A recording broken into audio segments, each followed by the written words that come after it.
जी।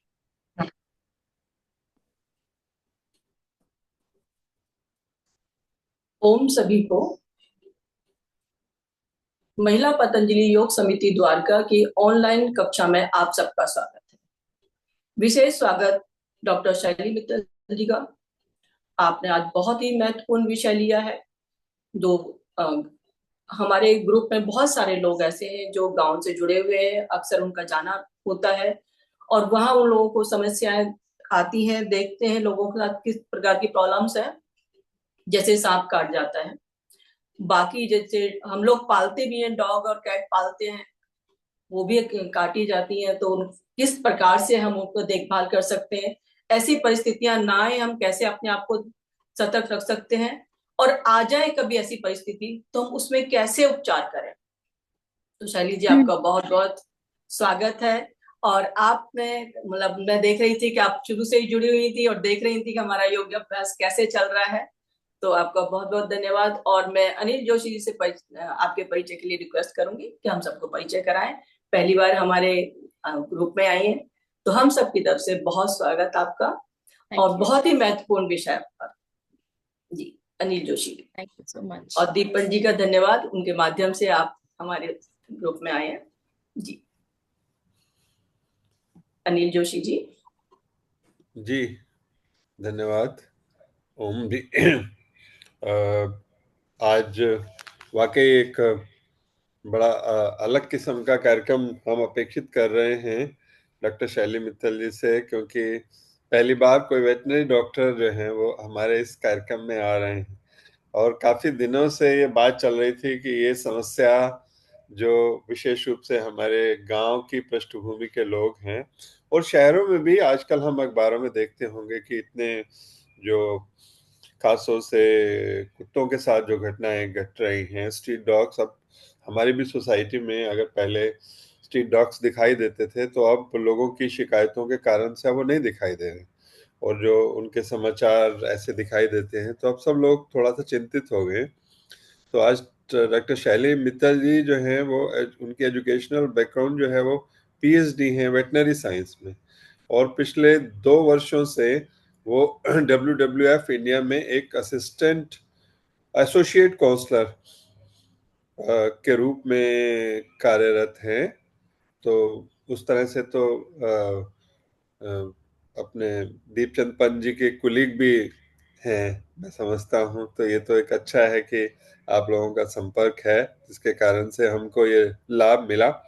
और उससे पहले आपने वेटनरी काउंसिल ऑफ इंडिया के अंदर एक टेक्निकल काउंसलर के रूप में भी काम किया हुआ है, और एक प्राइवेट यूनिवर्सिटी कॉलेज में भी आपने एसोसिएट प्रोफेसर के रूप में अपनी जिम्मेवारी निभाई है। और आपके जो पति हैं वो भी संभवतः वेटनरी डॉक्टर ही हैं, और बेटा जो है वो सृजन नाम है, बहुत सुंदर नाम है, वो मौलाना आजाद मेडिकल कॉलेज से एमबीबीएस कर रहा है। तो पूरा परिवार ही जो है वो चिकित्सा के काम से जुड़ा हुआ है। तो हम आपका बहुत धन्यवाद करते हैं कि आप जुड़े, और इतने महत्वपूर्ण विषय पर जिसमें लोग चिंतित हैं और उनको पता भी नहीं होता। आमतौर पर बाकी चीजें तो पढ़ लेते हैं, परंतु ये नहीं पता होता कि अगर ऐसा कुछ हो तो उससे कैसा बचाव किया जाए। और खास तौर से जैसे रेबिस जैसी ऐसी बीमारी भी है कि जिसका परिणाम बहुत घातक है। एक बार अगर आपने उसका उपचार नहीं कराया तो, और सर्पदंश तो शायद ही दुनिया में ऐसा कोई देश हो भारत के अतिरिक्त जहां पर नाग पूजा की जाती है। तो इतना भारतीय माइथोलॉजी के अंदर उसका महत्व है, और डर भी है लोगों को कि सांप के कारण से मेरा जीवन जा सकता है। अब कितने प्रतिशत सांप जहरीले होते हैं वो अलग बात है, परंतु एक मानसिक रूप से सबसे ज्यादा भय अगर किसी प्राणी से करते हैं, वो शेर से नहीं करते, क्योंकि शेर तो मिलता नहीं है, सांप से ही करते हैं, और जो कि उनके खेतों में काम के घर के आसपास भी मिलता है।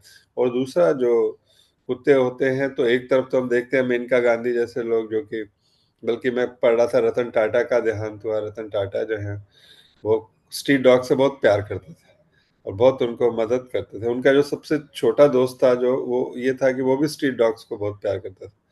तो एक तरफ तो हम ये देखते हैं, दूसरी तरफ उनके कारण से बच्चों का भी वीडियो वायरल हुआ कि बच्चों को, छोटे बच्चों को खा गए, या कहीं पर ऐसा बड़े अच्छे कुत्ते हैं तो दूसरे को नुकसान पहुंचा दिया या रेबिस से नुकसान, तो ये बहुत महत्वपूर्ण विषय है और इसके बारे में जानकारी लगभग नगण्य है। तो ऐसे में आपका जो भाषण है हम सब लोग उत्सुकता से उसकी प्रतीक्षा कर रहे हैं। डॉक्टर शैली मित्तल जी, धन्यवाद। Thank you Joshi ji, thank you so much. और मैं सरोज जी का और पंत जी का भी तहे दिल से शुक्रिया अदा करना चाहती हूँ। आप सभी को मेरी तरफ से सुप्रभात, good morning to all of you. और आज का जो हम जिस विषय पर बात करेंगे वो सर्पदंश और रेबीज, मतलब स्नेक बाइट एंड रेबीज। क्या अवेयरनेस, सतर्कता, क्या बचाव, किस तरह से प्रिवेंशन हम लोग कर सकते हैं इस चीज को लेकर के, क्या अवेयरनेस होनी चाहिए, तो उस चीज को लेकर के आज हम बात करेंगे। तो पंची, क्या मैं अपनी स्क्रीन शेयर कर सकती हूँ अभी? जी मैडम जी। ओके।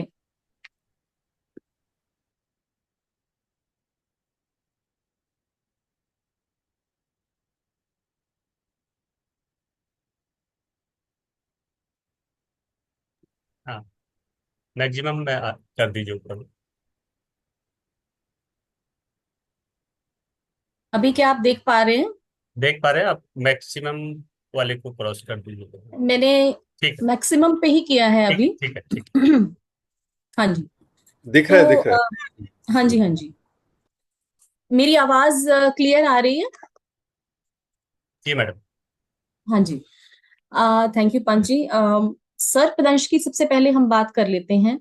तो अगर मैं बात करूं सर्पदंश का जो ओवरऑल सिचुएशन हमारे पूरे देश भर में और विश्व स्तर पर क्या है, तो उसके बारे में बात में एक्चुअली कुछ बातें मैं आशा करती हूँ कि मैं ऐसी बता सकूं जिससे कि आप ना वाकिफ हैं। कुछ बातें हो सकता है आपको पहले से पता हो, लेकिन मैं कोशिश करूंगी कि ज्यादा से ज्यादा नॉलेज आपके साथ शेयर कर सकूं। तो सर्पदंश को लेकर के जो एक वैश्विक स्तर पर जो सिचुएशन है वो ये है कि हर 4 मिनट में एक इंसान जो है वो मर रहा है सर्पदंश की वजह से। दुनिया भर में वर्ल्ड हेल्थ ऑर्गेनाइजेशन ने अभी 2023 में 2023 में ही ये रिपोर्ट दी है कि दुनिया भर में तकरीबन 20 लाख केसेस जो हैं वो स्नेक बाइट एनवेनमिंग का मतलब है कि जिन सर्पदंश से जहर जो है शरीर में जा सकता है, मतलब जो विषैले सांप हैं, तो उनके जो केसेस हैं तकरीबन 20 लाख हर साल होते हैं दुनिया भर में। और जिसकी वजह से 80,000 से तकरीबन 1.5 लाख तक डेथ्स जो हैं साल भर में रिपोर्ट हुई हैं। ठीक है, ये जो सिचुएशन है ये वैश्विक स्तर की सिचुएशन है। और अगर हम अपने देश की बात करते हैं तो इन कंपैरिजन टू वर्ल्ड, पूरे विश्व स्तर के हिसाब से जो हमारे देश की जो स्थिति है वो ये है कि हर साल तकरीबन 58,000 डेथ्स जो हैं वो स्नेक बाइट की वजह से हो रही हैं, सर्पदंश की वजह से हो रही हैं। तो हम अभी ये अनुमान लगा सकते हैं इस डेटा को देख करके कि पूरे विश्व में तो तकरीबन 1 लाख तक डेथ्स जो हैं सर्पदंश, विषैले सर्पदंश की वजह से हो रही हैं। तो तकरीबन उसका आधा सिर्फ हमारे देश में हो रहा है।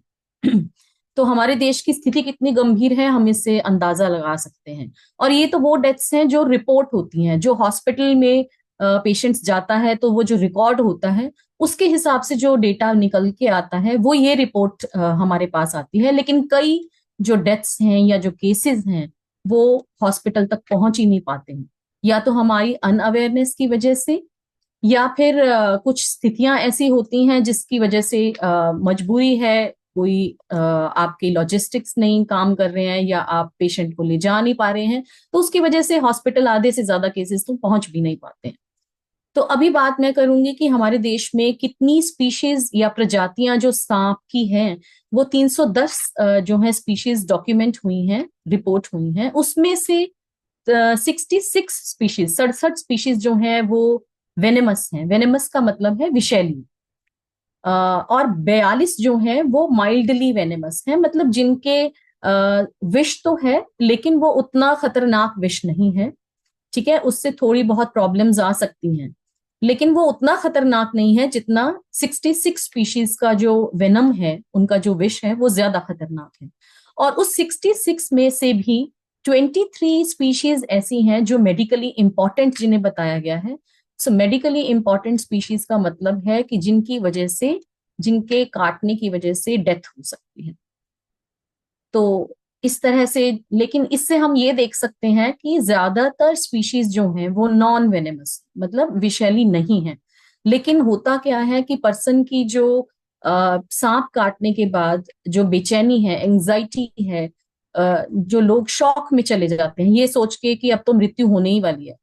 तो ये इस तरह, ये जो एक नोशन है हमारे समाज में कि हर सांप जो है वो विषैला होता है या सांप काटने के बाद तो मृत्यु होगी ही होगी, तो ऐसा नहीं सोचना चाहिए। ज्यादातर सांप जो हैं वो विषैले नहीं होते हैं, लेकिन कुछ सांप जो विषैले होते हैं उनसे जो सिम्टम्स या जो साइंस दिखते हैं, सो वो हम उनके प्रति जो है सावधानी होना बहुत जरूरी है।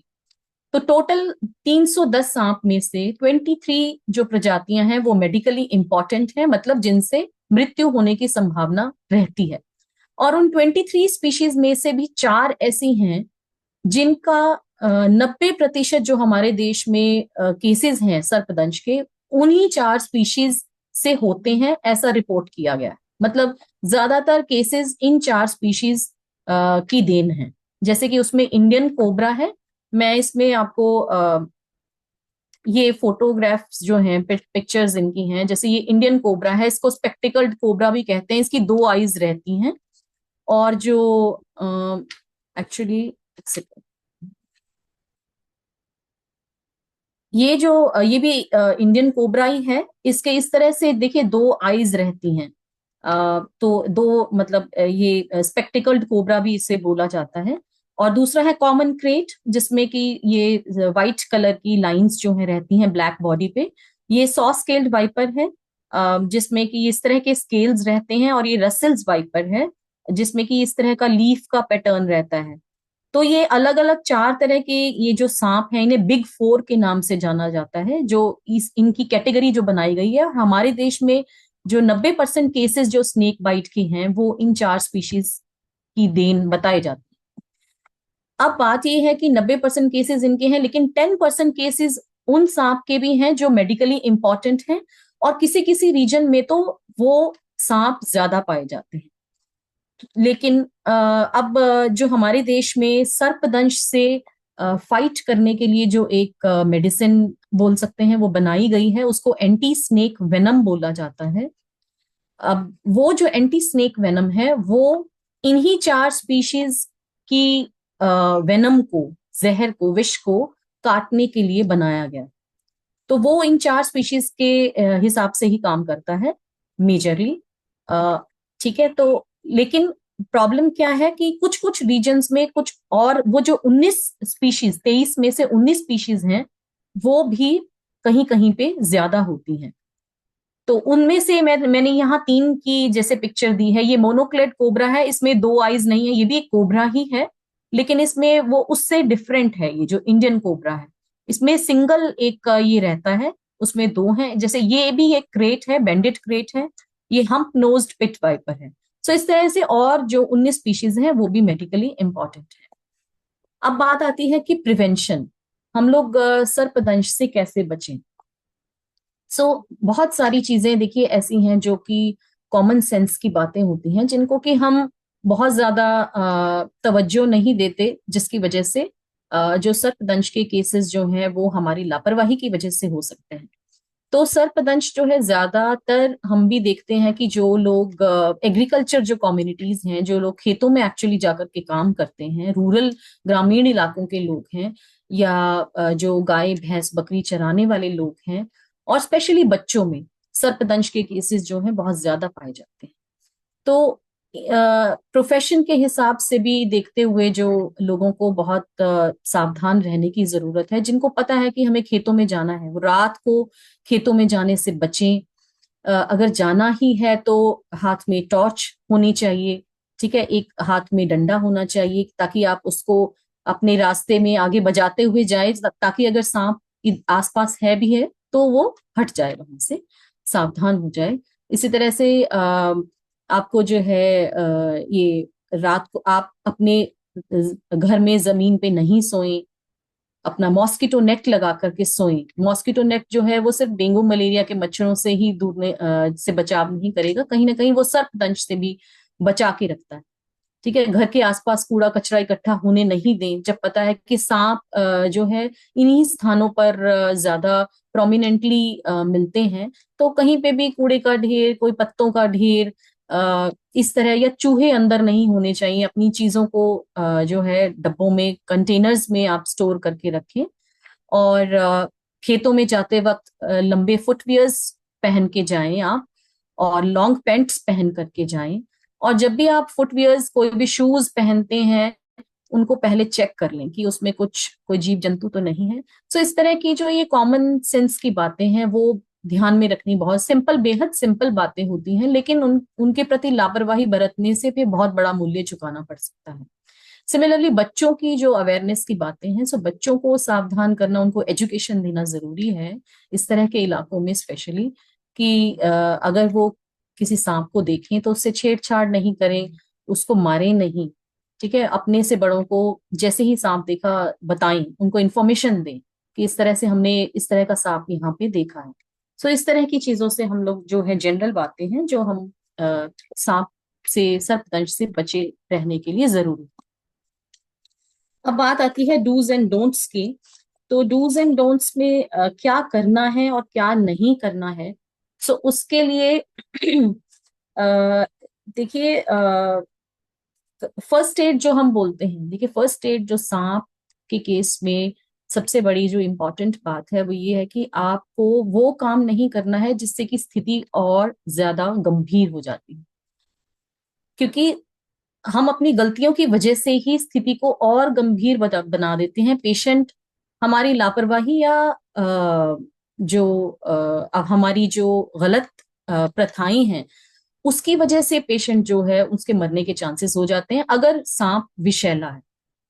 तो उस केस में हमें क्या करना है, सबसे पहले रीअश्योर द पेशेंट, मतलब पेशेंट को आश्वस्त करें, उसको दिलासा दें कि आपको जो है जल्दी ही हॉस्पिटल पहुंचा दिया जाएगा और आप रिकवर हो जाएंगे। क्योंकि सभी जो स्नेक्स हैं वो, जैसे कि मैंने पहले कहा, कि वो विषैले नहीं होते हैं। और सभी बाइट्स भी, अगर विषैला सांप भी है तो जरूरी नहीं है कि उसकी जो बाइट है, कई बार सिर्फ दांत लगता है या स्क्रैच लगता है, तो हर बाइट भी वेनेमस बाइट नहीं होती है, ड्राई बाइट्स भी होती हैं। उनको ड्राई बाइट्स बोलते हैं जब सिर्फ दांत या स्क्रैचेस जो हैं सांप के लगते हैं, उसमें भी खतरा नहीं होता है उतना। तो पेशेंट को आप दिलासा दें, उसको बताएं कि आप जल्दी ही ठीक हो जाएंगे। सेकंड जो बात आती है, इमोबिलाइज द बिटन लिम्ब, मतलब आपका जो जिस अंग पे काटा है तो उसको जल्दी से जल्दी आप इमोबिलाइज करें, उसको स्थिर करें। पेशेंट को स्थिरता की जो सिचुएशन है वहां पर लेके जाएं, उसको बिल्कुल आप ज्यादा हिलने डुलने नहीं दें। इसमें यहाँ पर देखिए, ये जो पिक्चर है इसमें एक स्प्लिंट लिया गया है। स्प्लिंट क्या है? स्प्लिंट कुछ नहीं है, एक कोई भी रॉड, लकड़ी का टुकड़ा हो सकता है। मान लीजिए कि आपके यहाँ पैर में सर्पदंश हुआ है, सांप ने काटा है, तो आप क्या करेंगे कि एक लकड़ी का टुकड़ा लेंगे, एक बैंडेज लेंगे। सो बैंडेज को इस तरह से लकड़ी के टुकड़े के अराउंड घुमा देंगे और इसको टाई करना है ताकि आपकी लेग का मूवमेंट ज्यादा ना हो सके, क्योंकि हम नहीं चाहते कि वेनम जो है वो ब्लड की सर्कुलेशन के साथ पूरी बॉडी में तेजी से फैल जाए। तो उसको जो है कहीं ना कहीं इसको वेनम के सर्कुलेशन में बहुत ज्यादा फैलने से रोकने के लिए हम इसको बैंडेज के साथ जो है टाई करते हैं। लेकिन इसको ध्यान में रखने वाली बात है कि बहुत ज्यादा टाइट आपको बैंडेजिंग नहीं करनी है, सिर्फ इतनी करनी है कि जिसमें आप एक उंगली अपनी पास कर सकें। ठीक है, तो ये बहुत ज्यादा टाइट नहीं करनी है, आपको सर्कुलेशन को कंप्लीटली रोकना नहीं है, सिर्फ आपको एक इमोबिलाइज करना है, लिम्ब को, आपको अपने अंग को जो है स्थिर करना है। फिर बात आती है कि आप अगर स्नेक का जो है, स्नेक से दूरी बनाएं, उससे अगर आप फोटो ले सकते हैं स्नेक का सेफ डिस्टेंस से तो आप ले लें, और उसका जो कलर है, शेप है या साइज है, जो भी स्नेक के बारे में जानकारी आप नोट कर सकते हैं वो नोट कर लें। उससे क्या होगा कि डॉक्टर्स को भी अपना ट्रीटमेंट के टाइम पे कोर्स ऑफ एक्शन कि जो एंटी स्नेक वेनम, जैसे मैंने बताया कि एंटी स्नेक वेनम जो है वो सांप के जो विष को काटने की दवाई है। तो डॉक्टर्स उससे जो है एक अंदाजा लगा सकते हैं कि क्या एंटी स्नेक वेनम देने की जरूरत है भी है या नहीं। सो सांप का आइडेंटिफिकेशन कहीं ना कहीं हेल्प कर सकता है, लेकिन उसमें अगर टाइम जाया नहीं करना है, अगर आप आराम से कर सकते हैं सेफली तो आप कर लें। अदरवाइज आप जो है सांप के साथ ना तो छेड़छाड़ करें, ना सांप को मारने की कोशिश करें। ये सब चीजों में आप सिर्फ टाइम वेस्ट कर रहे होते हैं, कहीं ना कहीं पेशेंट को डिले कर रहे हैं हॉस्पिटल तक पहुंचाने के लिए। तो बेसिकली यही है कि अगर आप सांप का पिक्चर दूर से ले सकते हैं तो आप ले लीजिए। दूसरा है कि रिमूव एनी ज्वेलरी। आपको अपनी जो पेशेंट के ऊपर कोई भी उसने रिंग्स पहनी है, कोई भी ज्वेलरी है, बैंगल्स हैं, अगर टाइट कोई कपड़ा पहना हुआ है, सॉक्स पहनी हुई है, तो वो उतार दें। ठीक है। उसके अलावा एम्बुलेंस को आप कॉल करें 108 पे। और सरकार ने कुछ स्टेट्स में जो है स्नेक बाइट हेल्पलाइन नंबर 15400 15400 ये जारी किया है। वो 5 जो जगहें हैं वो पुडुचेरी, दिल्ली, आंध्र प्रदेश, मध्य प्रदेश और असम, इन 5 स्टेट्स में बताया गया है कि हेल्पलाइन नंबर जारी हुआ है 15400, जो कि आपको उस समय पे गाइडेंस देगा, असिस्टेंस देगा कि क्या करना चाहिए। और वो जो है आपको फर्स्ट एड में हेल्प करेगा आप। और जो चीजें नहीं करनी है हमें, उसमें देखिए सबसे पहली बात है कि जो हमारे जो पारंपरिक प्रथाएं हैं जिसमें फंस के हम और ज्यादा पेशेंट का नुकसान करते हैं और ज्यादा डीले करते हैं, देरी कर देते हैं, टाइम जाया कर देते हैं, और पेशेंट जो है टाइम से हॉस्पिटल नहीं पहुंच पाता। देखिए पेशेंट सर्पदंश के बाद का जो पहला घंटा होता है उसको गोल्डन आवर कहा जाता है। वो गोल्डन आवर इसलिए बोला जाता है क्योंकि उस 1 घंटे में सबसे ज्यादा चांसेस, मैक्सिमम चांसेस होते हैं कि पेशेंट की जान बचाई जा सके। उसको फटाफट से हॉस्पिटल में पहुंचाना बहुत जरूरी होता है। तो वो 1 घंटे में जो है वो सुनहरी 1 घंटा होता है जिसमें कि पेशेंट की जान बचाने के चांसेस मैक्सिमम होते हैं। तो अभी जो ट्रेडिशनल मेथड्स हैं वो हमें नहीं उनको पारंपरिक प्रथाओं से दूर रहने की कोशिश करें। जैसे कि इसमें सबसे पहले टॉनिक वे आ जाता है। सो टॉनिक के क्या है कि कोई भी एक रस्सी से, लोग क्या करते हैं, कोई रस्सी ले लेते हैं या कोई बैंड, एक टाइट बैंड लगा देते हैं। जैसे कि अगर सांप ने यहाँ काटा है बाजू पे, तो उससे ऊपर आपने एक बैंड कस के बांध दिया, रस्सी बांध दी है। अब होगा क्या कि आपने कस के बांध दिया, उसका सर्कुलेशन आपने रोक दिया है, तो लोकल एरिया में जो है वहां स्वेलिंग हो जाएगी, वहां इन्फ्लेमेशन हो जाएगा, सूजन हो जाएगी, और वो एरिया जो है नीला पड़ना शुरू हो जाएगा, टिश्यू का डेथ होना शुरू, यहाँ जो टिश्यू है, कोशिकाएं हैं, वो कहीं ना कहीं डैमेज होनी शुरू हो जाएंगी क्योंकि विष यहाँ अपना काम कर रहा होता है। लेकिन इसमें एक तो प्रॉब्लम ये है कि लोकल एरिया का डैमेज होना शुरू हो जाता है। दूसरा, जब पेशेंट हॉस्पिटल पहुंचता है और ये जो टॉर्निके रिलीज किया जाता है, टॉर्निके का मतलब है कोई भी किसी तरह की रस्सी, कोई बैंड, जिससे कि आप कस के उसको जो है बाइट के एरिया से ऊपर बांध देते हैं। तो जैसे ही पेशेंट को हॉस्पिटल पहुंचाया जाएगा और ये जो टॉर्निके जब ओपन किया जाएगा, इसको खोला जाएगा रस्सी को, तो एकदम बहुत तेजी के प्रेशर के साथ, गश के साथ वेनम जो है, जहर, सांप का विष पूरी बॉडी में ट्रेवल कर जाए ब्लड सर्कुलेशन के साथ। और उससे क्या होगा कि बॉडी को एक धक्का लग सकता है, हार्ट को धक्का लग सकता है, आपके दूसरे ऑर्गन्स को धक्का लग सकता है। पेशेंट की जो सिचुएशन है और ज्यादा गंभीर स्थिति में पहुंच जाएगी, डिटीरियोरेट हो जाएगी, इवन डेथ भी हो सकती है पेशेंट की। तो ये गलती कभी नहीं करें, टॉनिके बिल्कुल नहीं बांधे। दूसरा है cutting the wound. Cutting the wound, squeezing the wound. आप पेशेंट की जो, जहां पे सांप काटा है, लोग क्या करते हैं कि ये जो प्रैक्टिस अपनाते हैं, कटिंग करते हैं, ब्लेड से काट देते हैं, विष निकल जाएगा, या स्क्वीज करके उसको जख्म को वहां से भींच देते हैं ताकि जहर निकल जाए। तो ये सब प्रैक्टिसेस से बिल्कुल दूर रहना है, ये और ज्यादा इन्फेक्शन को फैलाने का काम करती हैं, पेशेंट की स्थिति को और गंभीर बनाने का काम करती हैं। दूसरा है फिर सकिंग द वुंड। तो लोग क्या करते हैं कि जहां से सांप ने काटा है वहां पे उसको सक कर लेते हैं, जैसे उसको चूस के सोचते हैं कि बाहर उसको निकाल देंगे, जैसा कि फिल्मों में बहुत बार दिखाया भी गया है। लेकिन एक बहुत ही सीरियस कंसर्न है, ये बिल्कुल भी नहीं करना चाहिए। मान के चले कि सांप ने 1 नहीं 2 इंसानों को काट लिया, तो ये उतनी गंभीर स्थिति है। Then use of herbal remedies. देखिए, जो भी आप गांव में प्रचलन है कि इस तरह का पौधा या इस तरह की कोई दवाई, देसी दवाई लगाते हैं, तो देखिए उसका कोई भी वैलिडेटेड रिपोर्ट नहीं है। और जिस चीज का पूरी तरह से पता नहीं है, पक्का उसका जो ट्रीटमेंट का पता नहीं है, तब अगर उसको हम यूज करेंगे तो उतनी देर में बहुत ज्यादा टाइम वेस्ट करेंगे, डिले कर रहे हैं पेशेंट की शिफ्टिंग को हॉस्पिटल तक पहुंचाने के लिए। ठीक है। फिर उसके बाद बारी आती है कि वूंड, जो आपका जख्म है, उसको बहुत ज्यादा आपको साबुन पानी से जो है जोर लगा के प्रेशर के साथ रगड़ते हुए साफ नहीं करना है। उस जगह को आप जितना हो सके नहीं छेड़ें। कोई आपको कोल्ड कंप्रेशन करने की जरूरत नहीं है, कोई सिकाई करने की जरूरत नहीं है, कुछ नहीं करना है आपको उस जगह का जहां पे उसने सांप ने काटा है। जल्दी से जल्दी उसको इमोबिलाइज करें, जैसे कि मैंने बोला, पेशेंट को स्थिर करें और उसको हॉस्पिटल पहुंचाने की कोशिश करें। अब बात आती है कि पेशेंट को कुछ खाने पीने के लिए भी नहीं देना है आपको।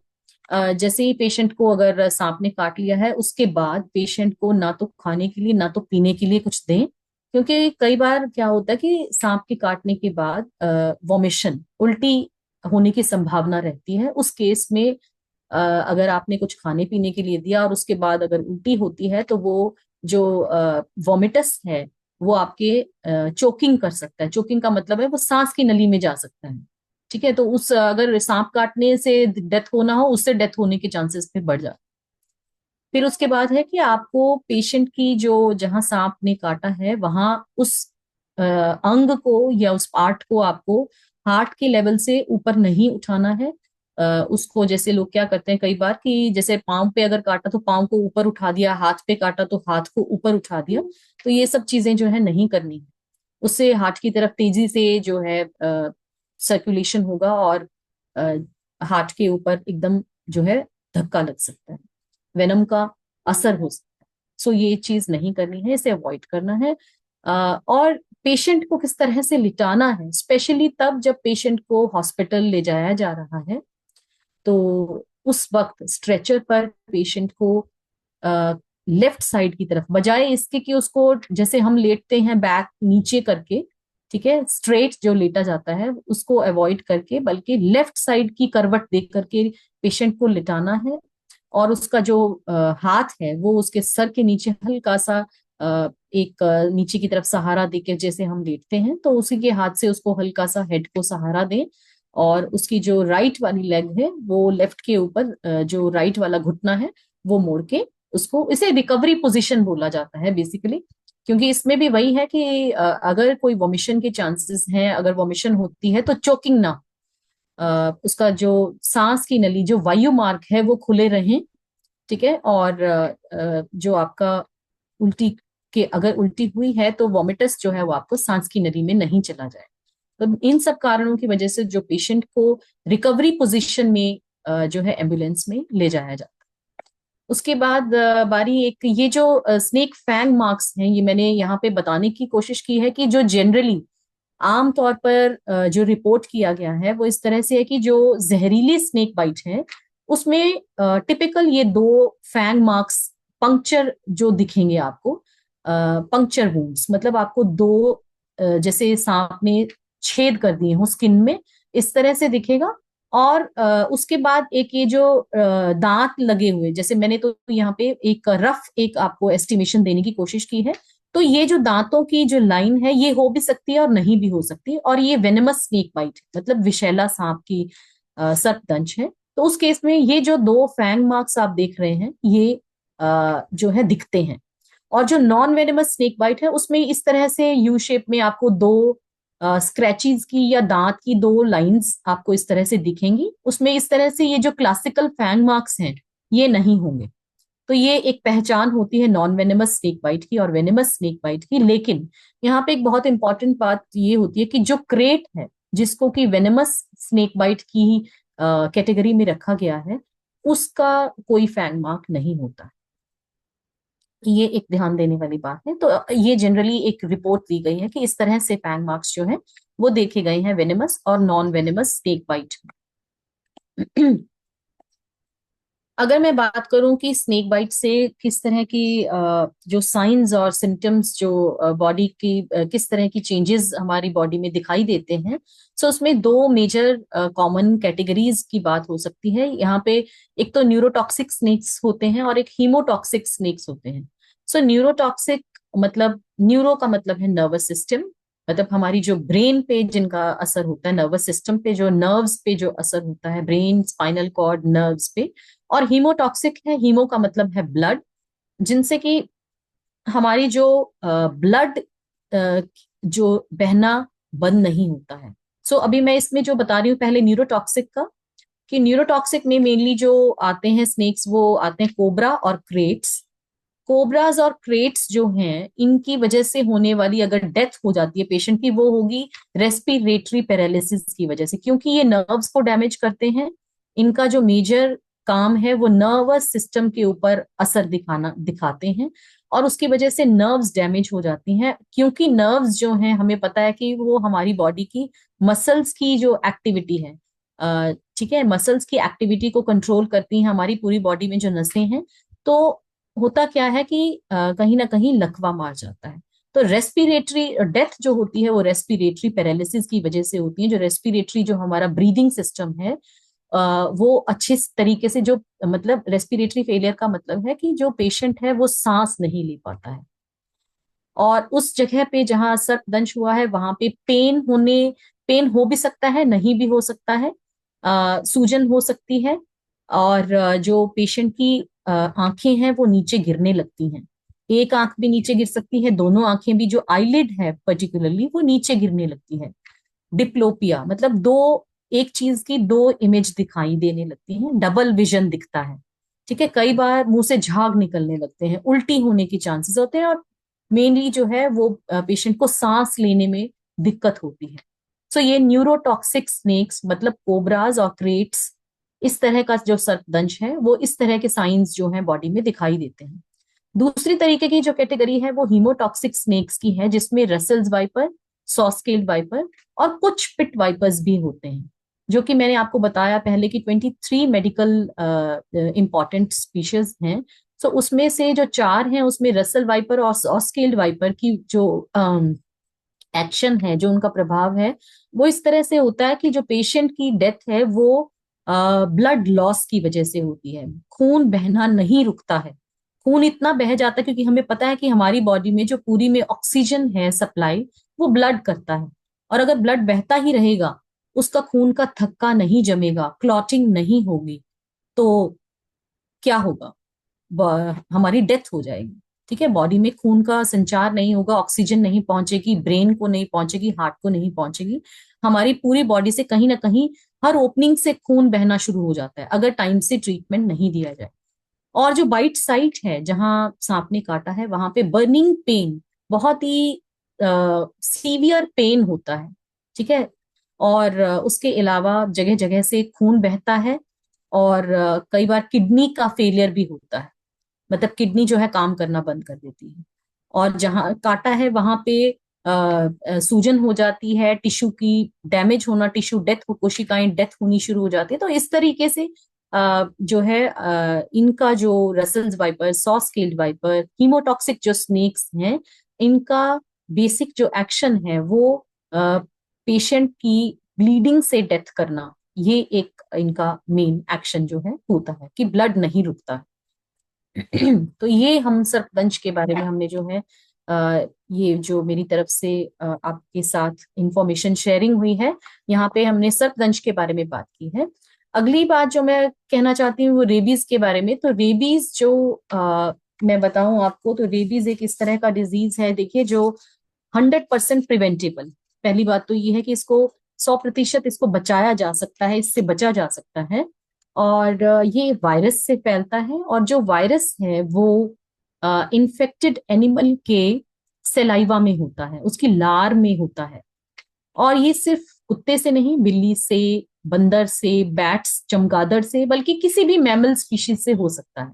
लेकिन हमारे देश में मेनली जो है वो कुत्तों की वजह से होता है, लेकिन बंदर की वजह से भी आपने कई केसेस देखे होंगे, चमगादड़ की वजह से भी देखे होंगे, बिल्ली से भी हो सकते हैं, अगर जानवर खुद भी रेबीज वायरस को लेकर के घूम रहा है, इन्फेक्टेड। ठीक है, लेकिन इसमें जो इम्पोर्टेंट बात ये है कि ये जो डिजीज है इससे पूरी तरह से बचा जा सकता है। मेनली इसमें 3 स्ट्रैटेजीज जो है वो काम करती हैं। फर्स्ट है अवेयरनेस, आप हम सबकी अवेयरनेस कि क्या रेबिड जो डॉग्स है, रेबिड डॉग का मतलब है जो रेबीज से जो डॉग इन्फेक्टेड है उसको रेबिड डॉग बोल दिया जाता है। सो रेबिड डॉग की बाइट से किस तरह से बचा जाए, तो ये जो अवेयरनेस है ये जरूरी है। उसके बाद आती है कि वैक्सीनेशन, मतलब बाइट करने के बाद क्या करें, किस तरह से आगे बढ़ा जाए कि जल्दी से जल्दी इसका जो है बचाव हो सके इससे। तीसरी चीज जो आती है वो डॉग की, आपके पेट की वैक्सीनेशन। ठीक है, ये 3 चीजें हैं। आपकी डॉग की वैक्सीनेशन है, आपके खुद की वैक्सीनेशन, या आपकी पोस्ट बाइट आपको क्या करना चाहिए, और तीसरी चीज है आपकी ओवरऑल अवेयरनेस कि कुत्तों के काटने से कैसे बचे। चाहे उसमें नॉर्मल कुत्ता भी आ गया, नॉर्मल कुत्तों में भी जो बिहेवियर है उसको कैसे पहचाने। जैसे कि अगर कोई कुत्ता कोई खा रहा है या अपने बच्चों के साथ खेल रहा है या मान के चलिए सो रहा है, तो कुत्तों को बिना बात के नहीं छेड़ें, उस स्थिति में उनको तंग नहीं करें। दूसरी चीज है, अगर कुत्ता आप देख पा रहे हैं कि अगर डॉग जो है वो देखिए पोस्चर से भी कई बार दिखता है, डॉग दांत निकाल के खड़ा है, उसका बिल्कुल बॉडी का पोस्चर एकदम स्ट्रेट है, बाल कहीं ना कहीं खड़े हैं, उसकी पूंछ ऊपर की तरफ है, तो कुत्ता गुस्से में है। ठीक है, इसी तरह से जैसे अगर हम बात करें कुत्ता, कई बार हम कुत्ते के बॉडी लैंग्वेज से हम पहचान सकते हैं कि मतलब डिस्टेंस बना के रखें। जैसे कि यहाँ पे अगर डॉग की पूंछ जो है कई बार टांगों के बीच में है, इट मीन्स डॉग जो है वो आपका डरा हुआ है, और इस तरह की स्थिति में आपको कुत्ते से डिस्टेंस बना करके रखना है। और इसके अलावा अगर आपको अप्रोच कर रहा है डॉग, तो आपको स्टैंड स्टिल हो जाना है, आपको घबराना नहीं है, भागना दौड़ना नहीं है, आप बिल्कुल स्टैंड स्टिल हो जाएं। ठीक है, आप अगर कुत्ते के मालिक से, अगर आप कहीं पे किसी के घर में जाते हैं, डॉग आप उनके ओनर से पहले बात करें, वो मतलब उनकी इजाजत देने पर ही आप डॉग के साथ इंटरैक्ट करें। तो इस तरह की जो छोटी छोटी सावधानियां हैं वो आपको डॉग की कहीं ना कहीं बॉडी लैंग्वेज से, उसके बिहेवियर से भी नजर आ जाती हैं। तो उस केस में आप डॉग से दूरी बना के रखें। और अगर इन केस कुत्ता काट भी जाता है, तो आपको जो जहां डॉग ने काटा है वहां उस वूंड को अच्छे से, जख्म को साबुन और पानी से 15 मिनट तक अच्छे से धोएं। देखिए, साबुन और पानी से धोने से तकरीबन 70 to 80% चांसेस हैं कि वायरस जो है वो निकल जाता है। लेकिन इसका मतलब ये नहीं है कि उसके बाद आप वैक्सीन के लिए नहीं जाएं। आप इमीडिएटली उसके बाद हॉस्पिटल जाएं, क्लिनिक जाएं, एंटी रेबीज वैक्सीन लगवाएं। जो भी रेजीम डॉक्टर बताते हैं वैक्सीन का, वो पूरी तरह से आपको फॉलो करना है स्केड्यूल को। जैसे कि अगर वो बोलते हैं कि आपको 4 बार 0, 3, 7, 14, 28 डेज पे आना है, तो आपको हर उस दिन पे डॉक्टर्स के बताए हुए हिसाब से आपको वैक्सीन का डोज जो है वो लगवाना है। तो ये जो सावधानी है वो आपको जरूर बरतनी है। उसके अलावा आप अपने डॉग्स को वैक्सीन जो है करवा के रखें, उनको 3 महीने की एज पे या 3 महीने से जस्ट बाद 14 to 16 वीक्स पे, 14 से 16 हफ्ते की एज पे डॉग को रेबीज का वैक्सीन लगता है। और फिर बूस्टर भी लगवाएं एवरी ईयर, जो उसका बूस्टर लगता है। सो इस चीज के लिए सावधानी आपको जो है रखनी बहुत बेहद जरूरी है। अपने खुद की जिम्मेदारी भी रखें। डॉग पेट्स अगर आपने घर पे पाले हुए हैं, तो you are the responsible person who can take care of your dog. आपको अपने आप को, अपने डॉग को भी बचाना है, और आपके आसपास के समाज को भी जो है उनके प्रति भी आपकी जिम्मेदारी बनती है। तो ये जो चीजें हैं, और एक जो इम्पॉर्टेंट चीज ये है कि रेबिड डॉग की पहचान जो है वो भी आपको कहीं ना कहीं, अगर कुत्ता इन्फेक्टेड है, वो कहीं ना कहीं अपने बिहेवियरल चेंजेस से, अपने व्यवहार जो है वो बदल जाता है कुत्ते का। तो उससे भी आप जो है कहीं ना कहीं अंदाजा लगा सकते हैं। जैसे कि अगर वो बिना किसी बात के बाइटिंग करता है, ठीक है, उसके मुंह से झाग निकल रहे हैं, बहुत ज्यादा सेलाइवेशन हो रहा है, लार टपक रही है, कुत्ता बहुत एग्रेसिव है, या कुछ भी चीज वो खा रहा है, मुंह लगा रहा है, जैसे कि नेल्स हैं, पॉटी है, या कोई रॉड चबा रहा है, या फिर हम बोलें कि भाग रहा है, उसके बाइटिंग के बजाय वो गुर्राना शुरू कर देता है, मतलब भौंकने की बजाय सॉरी, भौंकने की बजाय वो गुर्राना, उसकी आवाज में भारीपन आ जाता है, वो गुर्राना शुरू कर देता है, या फिर बिल्कुल भी साउंड नहीं आती है, कई बार ऐसा भी होता है। और इधर उधर भागना शुरू कर देता है। तो ये सब जो लक्षण हैं वो हमें कहीं ना कहीं जो है हम अंदाजा लगा सकते हैं कि कुत्ता जो है, बिहेवियरल चेंजेस उसके दिख रहे हैं, तो कुत्ता इन्फेक्टेड हो सकता है। तो तुरंत ही आप अपने लोकल जो भी हेल्थ डिपार्टमेंट है, एनिमल हस्बेंड्री डिपार्टमेंट है, वहां जाके बताएं, कि उनको सूचना दें कि इस तरह से हमने यहाँ हमारी सोसाइटी में या कहीं आसपास इस तरह के इन्फेक्टेड डॉग को देखा है। तो वो उसको जिस तरह से भी आगे फर्दर जो कार्यवाही रहती है उसको पकड़ के लेके जाएंगे, उसको क्वारंटाइन में रखा जाएगा, उसकी ऑब्जर्वेशन की जाएगी। तो इस तरह की सावधानी बरतने से बहुत जो है समाज में भी हम ये रेबिड कुत्तों का से जो बचाव है रेबीज से, उसमें हम अपना जो है योगदान दे सकते हैं। So thank you so much. मैं अपनी बात को यहीं विराम देना चाहती हूँ, और अगर आपकी तरफ से कोई भी क्वेश्चन है, कुछ भी है, तो आप पूछ सकते हैं। थैंक यू मैडम, आप ये स्क्रीन शेयर को हटा दीजिए। Thank you, yes. बहुत बहुत धन्यवाद आपका। और काफी अच्छी इंटरेस्टिंग आपने जानकारी दी। अभी मैं गांव गया हुआ था तो मुझे 3 सांप दिखाई दिए थे, तो मेरे मन में ओके। यही हो गया। और चूंकि घास इतनी ज्यादा होती है आजकल पहाड़ों में, यदि आप जाते हैं तो पूरी ग्रीनरी होती है, इधर से भी घास आ रही है और इधर से भी। तो मैं घर जब पहुंचा तो थोड़ा सा लेट हो गया था अपने घर पहुंचने के लिए, तो मैं रात को 10:30 बजे घर पहुंच रहा था। तो थोड़ा सा वॉकिंग डिस्टेंस से था, जिस जगह पर कम डिस्टेंस से था उस तरफ से जंगल था, मैं उधर से डर गया, मैंने कहा वहां से नहीं जाता हूँ। और दूसरा रास्ता हम्म। था गांव का, तो गांव के रास्ते से जाने लगा। क्योंकि पहाड़ का इलाका है, 10 बजे तो सब लोग सो ही गए थे। तो हम्म। मैंने अपना यूट्यूब पर एक भजन लगाया और मोबाइल का जो है टॉर्च ऑन किया। जब हम्म। चलने लगा तो कहीं से कोई बेल आई हुई है, कहीं से कुछ आई है। अब चूंकि मुझे पुराने दिनों की याद आ गई, पहाड़ों में तो काफी सांप का भय रहता है।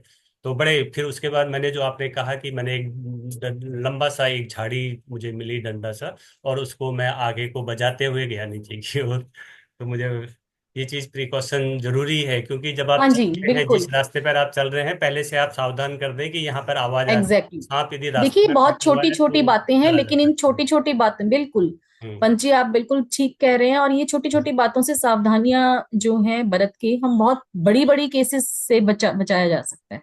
हाँ, लेकिन एक चीज, हम लोग जब प्राथमिक चिकित्सा में करते थे तो पहाड़ों में मेरे हम्म। सामने 2-3 लोगों की डेथ हुई है सांप के काटने से बचपन में। हम्म। तो हम लोग क्या करते थे, क्रॉस का चिन्ह बना करके ब्लेड से जैसे क्रॉस कर देते थे और उसका हाथ बांध देते थे, बात करके। अब चूंकि हॉस्पिटल में पहुंचते पहुंचते तो कम से कम 1.5-2 घंटा वॉकिंग था उस टाइम पर। आज तो रोड आ गई है, लेकिन उस टाइम हम्म। पे जब आप हॉस्पिटल में ले जाते हो तो डोली में बैठा करके आप 1.5 या 2 घंटे के बाद वो हॉस्पिटल पहुंचेगा, तो उसको हम्म। इस तरह से कट लगा करके बांध देते थे। तो जो आपने बताया कि काफी हम लोगों को ये चीज करना डेंजरस है, हाँ जी, नहीं वो था। बिल्कुल और नहीं करना है। देखिए, ये सब हाँ। जो स्थितियां, ये जो चीजें हैं, जो फॉल्स प्रैक्टिसेस अगर हम बोलें, या जो भी ट्रेडिशनल लोगों, ग्रामीण स्पेशली रूरल इलाकों में इस तरह की प्रैक्टिसेस बहुत ज्यादा प्रेवलेंट है। तो इन सब प्रैक्टिसेस से देखिए बचना है, क्योंकि ये और ज्यादा काम खराब करती हैं, हम्म। मतलब और ज्यादा पेशेंट की सिचुएशन को, कंडीशन को डिटीरियोरेट कर देती हैं, हम्म। और ज्यादा नुकसान पहुंचाती हैं। और पेशेंट के हॉस्पिटल पहुंचने से पहले ही कई बार तो इतनी कंडीशन खराब हो जाती है कि डेथ भी हो सकती है। तो ये और ही जो चीजें हैं, इनका हमें ध्यान रखना है, और इनको और लोगों को भी हमें सूचित करना है, बताना है, जानकारी देनी है कि ये सब चीजें करने से कोई फायदा नहीं है, बल्कि इनसे और नुकसान ही है। हम्म। और लेकिन ये जैसे कुत्ते का आपने बताया, बहुत सारे लोगों को अवेयरनेस नहीं होती है। एक मेरे परिचित थे, वो कहने लगे कि यार मैं क्या कहते हैं, कल ही मेरे एक दोस्त था, उसको जो है कुत्ते ने काटा और उसने लापरवाही कर दी, ऐसे ही धो करके। उसने सोचा छोटा सा खरोंच है, कुछ नहीं हम्म। होगा, लेकिन हॉस्पिटल में एडमिट करना पड़ा 8-10 दिन के बाद। और जैसे ही हॉस्पिटल में एडमिट किया, 24 घंटे के बाद उसकी डेथ हो गई। हाँ तो जी, तो इसमें बिल्कुल ठीक बात है। हाँ। देखिए, जैसे ही कुत्ते ने काटा है ना, आप ठीक है, आप इसको वूंड को वॉश करेंगे अच्छे से। मैंने बोला 15 मिनट के लिए आप उसको वॉश करेंगे साबुन और पानी से, लेकिन, और यहाँ मैं रेबीज की बात कर रही हूँ, सर्पदंश की नहीं। हम्म। ठीक है। तो रेबीज के केस में आपको वूंड को अच्छे से साफ करना है, लेकिन उसके बाद भी वैक्सीनेशन जो है, जितनी जल्दी हो सके वैक्सीन आपको लगवानी है, क्योंकि ये जो वायरस है ना, इस वायरस की मेन जो अट्रैक्शन है वो ब्रेन है हमारा। ये वायरस जब बॉडी में घुसता है, और ऐसा नहीं सोचें कि इन्फेक्टेड डॉग के काटने से ही वायरस अंदर घुस सकता है, स्क्रैच से भी कई बार चांसेस होते हैं अंदर घुसने के, क्योंकि हो सकता है उसके नाखूनों में कहीं ना कहीं सलाइवा लगा हुआ हो, लार उसकी लगी हुई हो, ठीक है। तो दोनों ही केसेस में आपको सावधानी बरतनी है, और वैक्सीन जितनी जल्दी हो सके वो लगवानी है, क्योंकि अगर एक बार वायरस जो है आपके ब्रेन तक पहुंच गया और अगर सिम्टम्स आने शुरू हो गए, लक्षण आने शुरू हो गए, उसके बाद कोई ट्रीटमेंट नहीं है। ट्रीटमेंट है सिर्फ बाइट के तुरंत बाद। लेकिन अगर एक बार बॉडी ने लक्षण दिखाने शुरू कर दिए, जिसमें कि जैसे कई बार लोग पानी से डरने लगते हैं, ठीक है, एंग्जाइटी होने लगती है, नींद नहीं आती है, या पेशेंट के मुंह से झाग निकलने, तो इस तरह के जो भी लक्षण है, नर्वस सिम्टम्स हैं, अगर वो आने शुरू हो गए, उसके बाद तो आप मान के चलिए 95% तक कंफर्म है कि डेथ होगी ही होगी। तो रेबीज इस तरह का वायरस है, लेकिन ये प्रिवेंटेबल है। टाइमली अगर इसका रिस्पॉन्स, इसके प्रति जो हमारी सावधानी है वो अगर हम टाइमली उसके साथ मैनेज करेंगे तो ये पक्का इससे बचा जा सकता है। क्योंकि रेबीज का वायरस मान लीजिए जितनी ब्रेन से दूरी पे काटेगा ना, मान लीजिए अगर पैर पे काटा है तो उसको थोड़ा और टाइम लगेगा ब्रेन तक पहुंचने के लिए, ठीक है। और इस चीज पे भी डिपेंड करता है कि कितनी बुरी तरह से घाव हुआ है। कई बार डॉग जो है, मतलब कितना वायरस आपके अंदर गया है, उस चीज पे डिपेंड करता है कि लक्षण कितनी जल्दी आएंगे। देखिए, इसका जो इंक्यूबेशन पीरियड है ना, रेबीज का इंक्यूबेशन पीरियड का मतलब होता है कि जब डॉग ने काटा और जब आपके लक्षण आए, बॉडी ने लक्षण शो किए, तो इन दोनों के बीच का जो टाइम होता है उसे इंक्यूबेशन पीरियड कहा जाता है। तो ये वेरी करता है, मतलब ये एक कई बार कुछ दिनों का भी हो सकता है, कई बार कुछ महीनों तक भी जा सकता है। तो ये जो चीजें हैं, ये इस चीज पे डिपेंड करती है कि कुत्ते ने कहाँ काटा है और कितनी जोर से काटा है, कितना वायरस आपके अंदर गया है। तो अगर आप टाइमली ट्रीटमेंट नहीं लेंगे और वायरस बहुत ज्यादा अंदर चला गया, तो उस केस में डेथ होने के चांसेस बहुत ज्यादा है, अगर आपने टाइमली वैक्सीन नहीं लगवाई तो इसका यही एक जो है एकमात्र जरिया है वैक्सीन, और वो भी टाइमली, उसमें भी देरी नहीं करें। Thank you. किसी का कोई क्वेश्चन हो तो आप लोग अपने क्वेश्चन करें। नमस्ते जी, मेरा एक डाउट है। हेलो हेलो, आपके आवाज नहीं आ कौन बोल रहा है? रामकृष्ण बोला सर। हेलो रामाकृष्ण जी, आपकी आवाज थोड़ी सी कम आ रही है, आप उसका आवाज बढ़ा दें या तो, या उससे माइक से दूर है तो। एक्चुअली मैं स्पीकर में कनेक्ट किया था इसके। हाँ अभी आ रहा है सर? हाँ, बेहतर है, बेहतर है। एक मिनट।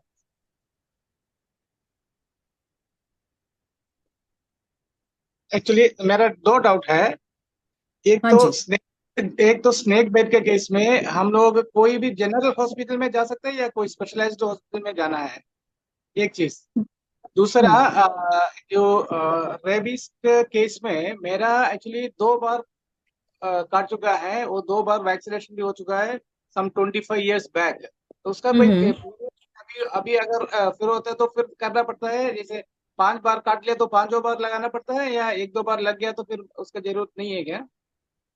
नहीं, देखिए, रेबीज के केस में अगर आपने जैसे वैक्सीन लगाया है, तो मैंने जैसे कि बताया कि इसका अगर पोस्ट बाइट, मतलब काटने के बाद आपका वैक्सीनेशन का रेजिम है, जैसे 0 पे, 3rd पे, 7th डे पे, 14th डे पे और 28th डे पे। 28th डे पे अगर आपकी इम्यूनिटी कम है तो 28th डे तक भी जाते हैं डॉक्टर्स।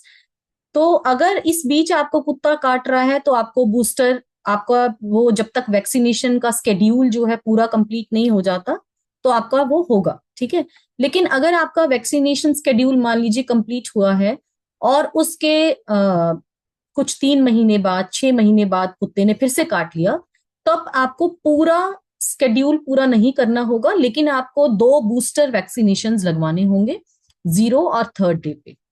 तो ये एक रहता है। और अगर आपको बहुत साल हो चुके हैं तो ऑब्वियसली आपको फिर से जो है वैक्सीनेशन रेजीम आपको पूरा करना होगा, क्योंकि इसकी जो वैक्सीन का जो एक हम बोलें कि एंटीबॉडीज रिलीज होती हैं, वो 1 साल तक इम्यूनिटी प्रोवाइड करता है। कई बार 6 महीने तक भी होती है, कई बार ये वैक्सीन पे डिपेंड करता है, ठीक है ना। तो कई बार 1 साल तक। लेकिन अगर आपको कई साल के बाद या 1 साल के बाद या 6 महीने के बाद हुआ है, तो आपको दोबारा से वैक्सीन का ये जो रेजीम है, स्केड्यूल है, पूरा 4-5 दिन का जो होता है, ये पूरा करना है। हाँ, अगर आपको बहुत ही कम अंतराल में दोबारा काट गया, उस केस में आपको 2 बूस्टर ही लेने होंगे, जो बूस्टर रहते हैं। तो ये आप डॉक्टर की सलाह से आपको जो है आप बात कर सकते हैं। लेकिन मेरी यही सलाह है कि अगर आपको कम अंतराल में काटा है, तब आपको 2 बूस्टर लेने होंगे। लेकिन अगर आपको ज्यादा टाइम हो चुका है, तब आपको पूरा वैक्सीनेशन जो है स्केड्यूल पूरा करना होगा, क्योंकि वायरस की जो इम्यूनिटी कुछ टाइम की होती है, कई बार 6 महीने की होती है किसी वैक्सीन में, कई बार 1 साल की हो सकती है। ठीक है, तो इस तरह से। और मेरा आपने दूसरा, दूसरा सर्पदंश का पूछा था कुछ। हाँ जी, वो मतलब एक कोई भी हॉस्पिटल में जा सकते हैं या स्पेशलाइज्ड हॉस्पिटल में जाना है? देखिए, आपका जो आप जहां भी जिस भी इलाके से आप बिलोंग करते हैं, उसके आसपास वैसे तो अम, आपका जो प्राइमरी हेल्थ सेंटर्स होते हैं, कम्युनिटी हेल्थ सेंटर्स होते हैं हर इलाके में, रीजन में, तो वहां पे डॉक्टर और एंटी स्नेक वेनम जो मैं बता रही हूँ, जो कि विष की काट है, तो ये दोनों चीजें होनी जरूरी हैं। ठीक है, आपको अपने नियर बाय जो भी हॉस्पिटल है, ये मतलब गवर्नमेंट का एक वो है, गवर्नमेंट की तरफ से गाइडलाइंस हैं कि हर प्राइमरी हेल्थ केयर सेंटर में एंटी स्नेक वेनम होना चाहिए और स्पेशलाइज्ड डॉक्टर होना चाहिए। ठीक है, इस चीज की जानकारी आपको होनी चाहिए कि आपका जो नियरेस्ट हॉस्पिटल है, उसका क्या नंबर है, या कितनी दूरी पे है वो, और क्या उसमें एंटी स्नेक वेनम है या नहीं है। ठीक है, अगर आपके इलाके में बहुत ज्यादा सांपों की घटनाएं हो रही हैं, तो आपको इन चीजों की जानकारी बिल्कुल होनी चाहिए। और अगर वहां पे इस तरह का नहीं है, तो नियरेस्ट कहाँ है वो आपको पता होना चाहिए। Okay, thank you very much, thank you very या मच।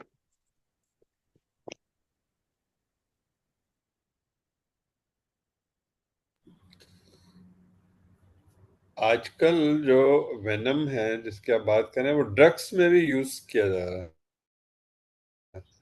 जैसे बहुत सारे ऐसे केसेस अखबार में पढ़ने को मिलते हैं कि वो ड्रग्स पार्टी में वेनम यूज कर रहे हैं।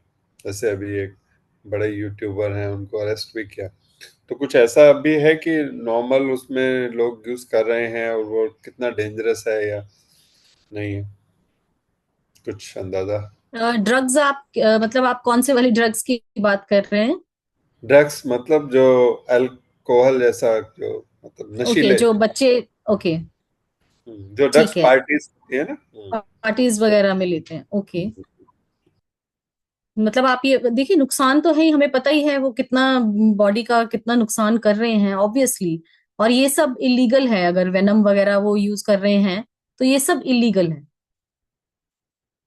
इलीगल तरीके से यूज कर रहे हैं। वैसे भी ड्रग्स इलीगल हैं, और वेनम तो देखिए, लाइसेंस्ड, जब तक एक लाइसेंस्ड ऑर्गेनाइजेशन हमारे देश में वेनम स्नेक से जो वेनम निकालने के लिए मेनली एक ही ऑथराइज्ड ऑर्गेनाइजेशन है, इरूलाज का, जो तमिलनाडु में इरूला कोऑपरेटिव्स है सोसाइटी। अम, तो वो लोग जो है वो सांप को उनके पास ऑथराइज्ड लाइसेंस है, तो वो सांप से वेनम निकाल सकते हैं, और उस वेनम को फर्दर उन ऑर्गेनाइजेशंस में या उन कंपनीज में पहुंचाया जाता है जहां एंटी वेनम तैयार होता है। तो पहले जो एक और कोई तो इंस्टीट्यूट या ऑर्गेनाइजेशन होगा जो वेनम निकालेगा सांप से, और फिर उस वेनम को से एंटी स्नेक वेनम बनाने के लिए अलग सोसाइटीज या कोऑपरेटिव्स या इंस्टीट्यूट्स हैं। लेकिन अगर वेनम ड्रग्स में यूज होता है, तो ऑब्वियसली वो इलीगल ही होता है, और वो शरीर को तो जो नुकसान, आप सोच के देखें कि मतलब कहाँ तो हम बात कर रहे हैं कि सर्पदंश से बचने की, और अगर वो इस तरह से यूज हो रहा है, तो क्या उसके प्रभाव, दुष्प्रभाव हो सकते हैं, उसका अंदाजा हम लगा सकते हैं।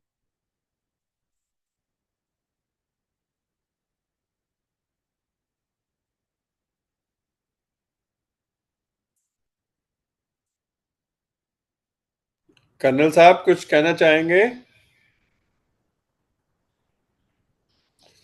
या उनके बाद देवेंद्र जी ने भी कहा था। जी डॉक्टर साहब बहुत अच्छी जानकारी दी। स्पेशली काफी लोग हैं जिनको नहीं पता है। एक दो चीजें हैं। सांप एक बहुत डरपोक रेप्टाइल है और कभी भी वो कहीं खड़ा होकर के या इंतजार करके नहीं होता है कि वो काट लेगा, जब तक कि उसको छेड़ा ना जाए, जब तक कि उसके ऊपर पांव ना पड़ जाए। That is what I have learn कि जब उसके ऊपर पांव पड़ता है तो ऑब्वियसली कोई भी जानवर वो अटैक तो करेगा ही अपने बचाव के लिए। तो that is what happens in case of snakes. Dogs का जो बात हो रही थी, अगर देहातों में देखा जाए या कहीं भी ये बोला जाता है कि जो डॉग बिल्कुल पूंछ को अंदर करके बिल्कुल दबा के रखता है, हो सकता है कि वो डॉग जो है पागल डॉग है, ऐसा लोग बोलते हैं। क्या ये सही है या गलत है? क्योंकि जनरली बोलते हैं जब वो भागता जा रहा है कुछ इधर उधर नहीं देख रहा है, लेकिन पूंछ जो है बिल्कुल अंदर किया। तो दो चीजें हो सकती है। एक तो ये है कि वो बिल्कुल डरा हुआ है, दूसरा ये है कि जितने भी मैड डॉग होते हैं उनकी एक बहुत बड़ी ये पहचान लोग बताते हैं कि वो पूंछ को दबा करके बिल्कुल इधर उधर चलता जाता है, भागता जाता है। और सबसे बड़ी पहचान है कि ऐसे डॉग को जो दूसरे डॉग देखते हैं वो भौंकना शुरू कर देते हैं। इसका मतलब वो जो डॉग जा रहा है शायद वो पागल है और वो काट सकता है। ऐसे डॉग से बचना चाहिए। रह गई बात किसी ने पूछा था कि डॉक्टर जो हॉस्पिटल है कौन सा नियरेस्ट हॉस्पिटल में जाना चाहिए, उस हॉस्पिटल में जिसमें स्पेशलाइजेशन मौजूद है। आज की तारीख में गवर्नमेंट ऑफ इंडिया ने या स्टेट गवर्नमेंट्स ने भी ये बड़ा प्रिस्क्राइब कर रखा कि all these hospitals are supposed to be equipped with the drugs for the dog That bite is what, and the that snake is bite. what, yes. That's So right. that is what So I that is have. what it is. हाँ जी, जी जी जी, that's what you mention. तो ये बड़ा yes. Important है कि ये पता हो, और होता है, सब में होता है। कहीं कहीं बड़े हॉस्पिटल में शायद पता नहीं, क्योंकि आप बड़े हॉस्पिटल को ढूंढते ढूंढते आपने 1 घंटे लगा दिए, तब तक कहानी खत्म हो जाती है। तो आइडियल ये होगा, हमारा सुझाव है कि द नियरेस्ट हॉस्पिटल, और कुछ नहीं तो फर्स्ट एड तो करेंगे ही, और फर्स्ट एड के बाद वो आपको ट्रांसफर कर देंगे। I think that is what I can suggest. Otherwise thank you very much, very educative, बहुत बढ़िया। Yeah. Thank you thank you doctor. So much Jagat ji, thank you so much. Actually rabid dog का जैसे कि आपने बोला अभी, तो मैं उसके बारे में यही कहना चाहती हूँ कि मैंने अभी शायद अपने इसमें सेशन में ये बात रखी है कि रेबिड डॉग्स की एक ही मतलब एक जब पूंछ अगर मान लीजिए कि अंदर है उसका, तो मैं बोलूंगी कि वो डरा हुआ है, तो बॉडी लैंग्वेज से हमें एटलीस्ट ये समझ में आ जाता है कि कुत्ते को छेड़ना नहीं है या उसके पास नहीं जाना है। लेकिन रेबिड डॉग्स की और भी कुछ पहचान हो सकती है। इन्फेक्टेड डॉग कई तरह की नर्वस साइन सिम्टम्स जो है वो शो करता है। तो सिर्फ एक पूंछ वाला जो है वो मैं नहीं कह सकती कि अगर उसकी पूंछ उसने दोनों टांगों में ली हुई है तो वो रेबिड डॉग है। That is not true. ये तो एक इस तरह का बॉडी लैंग्वेज है कि कुत्ता डरा हुआ है, लेकिन इसका मतलब ये जरूरी नहीं है कि वो रेबिड है। रेबिड की और भी कुछ हो सकती हैं, और रेबिड की जो बाइटिंग टेंडेंसी होती है, बिना किसी बात के कुत्ता जो है काट रहा है, कुछ भी खा ले रहा है, भौंक रहा है, उसकी साउंड भी चेंज हो जाती है, कई बार बहुत ज्यादा लार या झाग बहने लगते हैं। तो बहुत सारी चीजें इसमें जो है। लेकिन अगर कहीं भी आपको शक है कि कुत्ता जो है वो इस तरह की हरकतें कर रहा है, पागल लग रहा है, तो आप तुरंत जो है सूचना दें अपने लोकल हेल्थ डिपार्टमेंट में। तो वो फिर उस हिसाब से जल्दी कार्यवाही हो सकती है, ताकि वो औरों को नुकसान ना पहुंचा सके। सो थैंक यू ये वेरी मच। चीज है। और हाँ जी, और सर्पदंश को लेकर के वही है कि प्राइमरी हेल्थ केयर सेंटर्स, देखिए जो गवर्नमेंट की गाइडलाइंस हैं उसके हिसाब से हर प्राइमरी हेल्थ केयर सेंटर में एंटी स्नेक वेनम होना जरूरी है। और जो डॉक्टर है उसके पास भी वो एक ट्रेन्ड डॉक्टर होना चाहिए जो उस एंटी स्नेक वेनम का यूज कैसे करना है उसको पता हो, और कब करना है वो भी पता हो। हर केस में एंटी स्नेक वेनम की जरूरत नहीं होती है, ठीक है। तो डॉक्टर को कई, लेकिन होता क्या है कि कई बार एंटी स्नेक वेनम तो है लेकिन इंफ्रास्ट्रक्चर नहीं है हॉस्पिटल्स में उस एंटी स्नेक वेनम की प्रिजर्वेशन के लिए, तो उसका भी कोई फायदा नहीं होता है। तो इस चीज की आपको जानकारी रखनी है कि नियरेस्ट हॉस्पिटल में क्या सुविधा है। ऑब्वियसली नियरेस्ट हॉस्पिटल को ही सबसे पहले अप्रोच किया जाएगा, वहां डॉक्टर्स हैं, वहां एंटी स्नेक वेनम की सुविधा उपलब्ध है, तो टाइम वेस्ट किए बिना वहां ही जाया जाएगा। लेकिन हो सकता है कि डॉक्टर जो है वो अभी स्पेशलाइज्ड ट्रेनिंग नहीं है, तो उस केस में फिर उनको फर्दर रेफर किया जा सकता है रेफरल हॉस्पिटल्स में। Thank you So, doctor, thank you very much. हाँ देवेंद्र जी। नमस्कार डॉक्टर साहब, बहुत अच्छा नमस्कार, लगा। Thank you. तो डॉक्टर साहब, ये जो मल्टी स्टोरी बिल्डिंग है ना, उसमें आजकल जो सभी लोग जो है मतलब मैक्सिमम लोग जो है ना पेट डॉग पालना शुरू कर देते हैं। हम्म पाल तो उसमें सभी प्रजाति के होते हैं पेट्स। तो कुछ पेट्स जो है बड़ी मतलब तगड़े पेट्स होते हैं, जैसे जर्मन शेपर्ड्स वगैरह। तो वो क्या करते हैं, वो मालिकों से जो बच्चे होते हैं वो संभल नहीं पाते, खासतौर पर लड़कियों से। तो वो पेट्स क्या करते हैं कि वो दूसरे को काट देते हैं वो। तो जो हम्म जिसमें कि आजकल सोसाइटी मतलब मल्टी स्टोरी बिल्डिंग है, उसमें जो जमीन का एरिया तो कम होता है और हाइट ज्यादा होती है, तो उसमें नीचे घुमाना है तो बहुत कम जगह होती है। तो उसमें एक दहशत फैल जाती है कि जो पेट्स हैं ये लोगों को काटते हैं, और काटते वास्तव में काटते भी हैं। तो उसके लिए वो इधर उधर से जो है इसकी पॉलिसी लाओ कि भाई पेट्स को क्या करना चाहिए। तो भाई स्टोर को इसको ले जाने के लिए, पेट्स को ले आने के लिए सर्विस लिफ्ट का यूज करो, और पर्सनल कैरिंग लिफ्ट है उसमें मत जाने दो। उसमें झगड़े होते रहते हैं आपस में कि नहीं हम तो ले जाएंगे, हम ये करेंगे उसमें, और वो सब डरते हैं कुत्तों से। तो कोई एक दो ऐसे तरीके हैं जो कि सबके। अच्छा, वो जो उन्होंने जो नियम बनाए हुए हैं वो नियम इतने बड़े बड़े बना रहे हैं कि उनको पढ़ने के लिए जो है ना बड़ा टाइम लगता है। कि इन जो लिफ्टों में चिपका देते हैं कि भाई ये नियम है सेफ्टी के लिए। अब वो नियम को अब हमारे तो बिना चश्मे के हम देख भी नहीं सकते हैं। तो कौन पढ़े उन लिफ्टों में कि क्या उसमें लिखा हुआ है, इसमें क्या सेफ्टी करनी चाहिए। तो कोई एक दो ऐसे नियम हैं जो कि उसमें साइन के हिसाब से या मोटे मोटे लिख दी जाए कि भाई अपने पेट्स के लिए आप मसल्स या कुछ दूसरा कुछ ऐसा कुछ हो कि भाई ये करो, ताकि लोगों का डरना बंद हो जाए। क्योंकि ये हमारे जहाँ मैं रह रहा हूँ अभी, उसमें बहुत ज्यादा सब लोग परेशान हैं कि भाई कुत्तों को जो है ये काट देंगे और दहशत फैली हुई है। तो कोई ऐसा एक दो तरीके बता दीजिए ताकि वो सबके ऊपर जो है ना इतनी बड़ी बड़ी नियमावली है कि 30-40 पॉइंट लिख देते हैं, तो समझ में नहीं आता को कौन सा लिखें, कौन समझे, कौन ना किसी को पढ़ने की फुर्सत पॉलिसी, मिले। जनरली पॉलिसी ये चाह रहे हैं। वो वास्तव में बहुत सारी सोसाइटियों में आपने देखा होगा, लिफ्ट में जाते हुए कोई कुत्ते को लेके जाता है, वो दूसरे को काट जाता है। हम्म वास्तव में तो ये ऐसी चीज़ है तो देखिए, ऐसी। पॉलिसीज तो सोसाइटी टू सोसाइटी वेरी कर सकती हैं, लेकिन होना चाहिए कि कुत्तों के लिए या तो कुत्तों को सीढ़ियों से लाया जाए। देखिए, पेट्स है अगर आप, तो पेट्स को बाय स्टेयर्स लेके आए, या फिर 2 लिफ्ट हैं तो सर्विस लिफ्ट से ले जाया जाए पेट्स को। और मतलब इस चीज को लेकर के गाइडलाइंस हर सोसाइटी में होनी चाहिए। और उनके लिए जो है डिस्कशंस भी होना चाहिए सोसाइटी के अंदर। तो ये तो सोसाइटी टू सोसाइटी, देखिए आप लोग जो अफेक्टेड लोग हैं समाज में, तो उन लोगों को जो है आपकी सोसाइटी के जो भी सीनियर एडमिनिस्ट्रेशन है, आप उनमें बात करें, बताएं उनको कि किस तरह से पेट्स की वजह से, एक तो जो पेट ओनर्स हैं उनको क्या वैक्सीन वगैरह उन्होंने लगवाया हुआ है अपने पेट्स को, इस तरह का जो एक पॉलिसी है वो होनी चाहिए कि उनका वैक्सीनेशन कार्ड एज आइडेंटिफिकेशन होना चाहिए।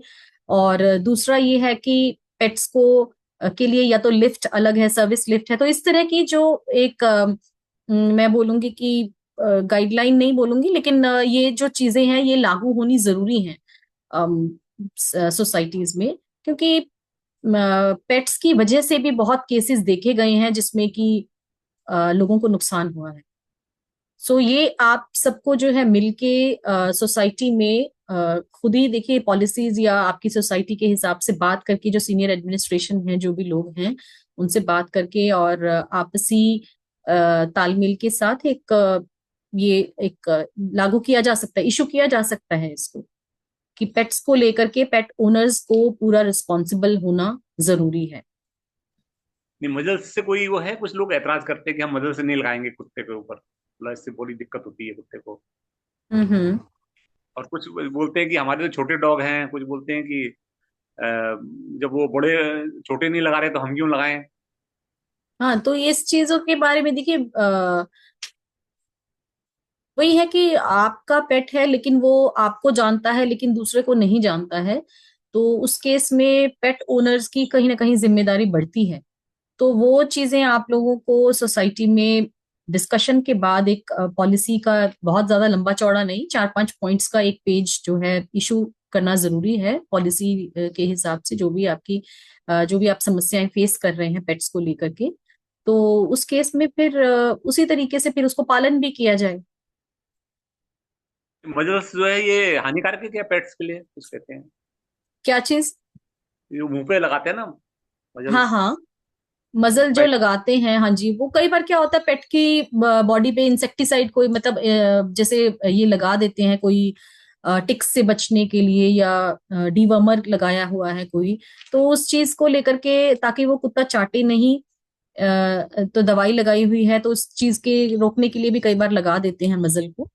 लेकिन उसमें हर वक्त नहीं लगा के रखते हैं पेट ओनर्स जो हैं, तो वो एक अलग चीज है। लेकिन पेट की जो वैक्सीनेशन है उसको लेकर के, और पेट का दूसरों के साथ किस तरह का बिहेवियर है, ठीक है, बाकी लोगों को उस पेट के बारे में ना उनको पता है ना पेट को पता है, तो उस चीज के लिए फिर जो पेट ओनर है, पेट पेरेंट है, उसकी जिम्मेदारी बनती है, ऑफ कोर्स बनती है।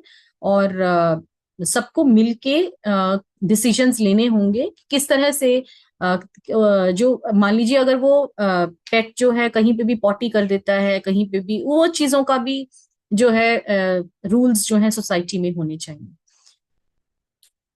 सब ये स्नेक को मारने का आदेश क्यों नहीं देती गवर्नमेंट की? जब हम लोग कोई स्नेक मारते हैं तो डरते हैं कि भाई कहीं सरकार की तरफ से मना है इसका, तो हाँ इस जी, जब ये हानिकारक है तो उसको मारने का लिए स्वतंत्रता होनी चाहिए। नहीं नहीं, मार नहीं सकते हैं क्योंकि देखिए ये वाइल्ड स्पीशीज हैं, तो इनको मारने का तो नहीं है, क्योंकि हर स्पीशीज जो है वो फॉरेस्ट में अपनी एक इम्पोर्टेंस रखती है।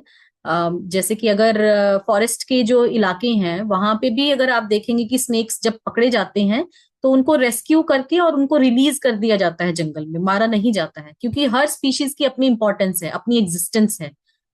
तो अगर वो सांपों को हम मार देंगे, सोच के चलिए, तो चूहे अपना राज कर लेंगे।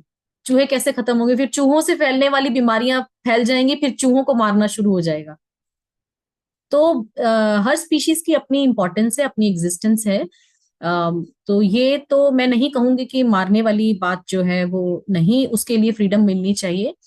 इवन जबकि कई बार जंगल में जैसे कोई शेर है, बहुत ज्यादा कई बार ह्यूमन किलिंग वो करता है, लेकिन जल्दी से गवर्नमेंट उसको भी इजाजत नहीं मिलती है मारने की।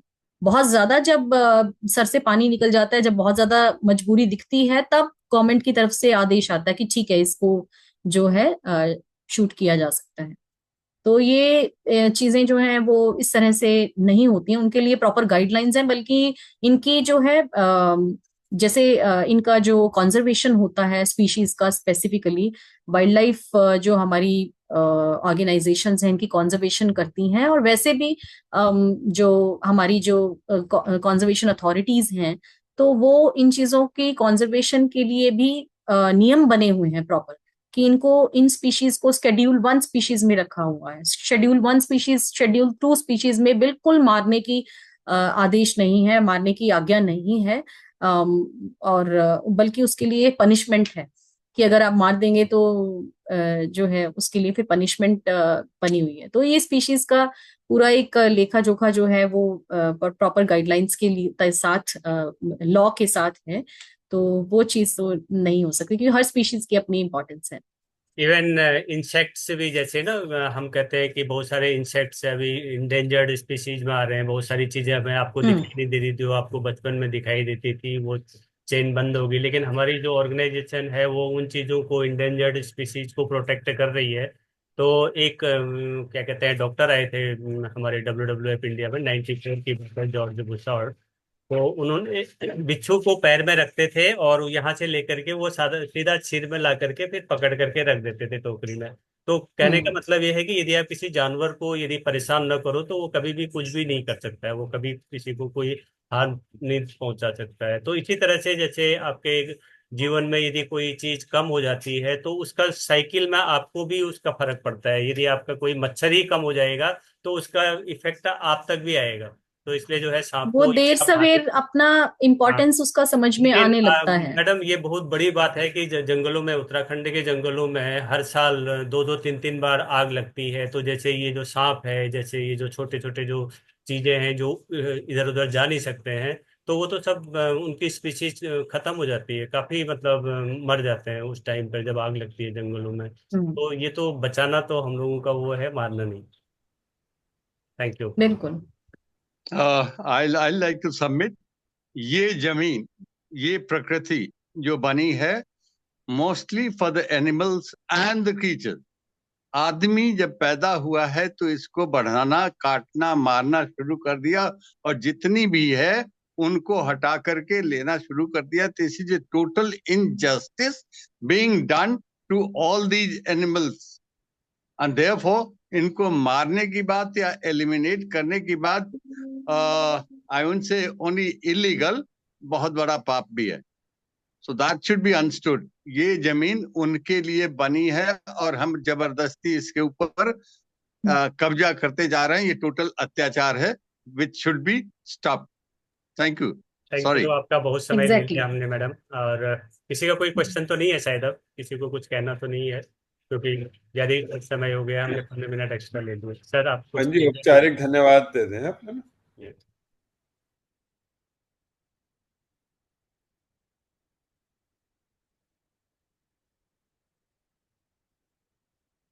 आप म्यूट हो गए दीपन जी।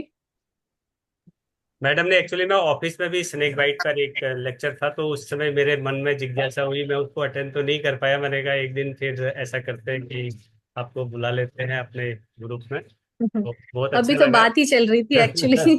अभी कुछ हुआ नहीं है, अभी हाँ, बात ही चल रही है हमारी हाँ, इस चीज को तो लेकर बहुत के। अच्छा लगा। और आज आपने इतनी अच्छी जानकारी दी, और बहुत सारी चीजें तो डाउट से तो मेरे ही क्लियर हुए जो मैं जूझता था। जैसे सांप ने काट दिया तो कहते हैं कि सांप का जो जहर है वो तभी शरीर में आता है जब वो उल्टा हो जाता है।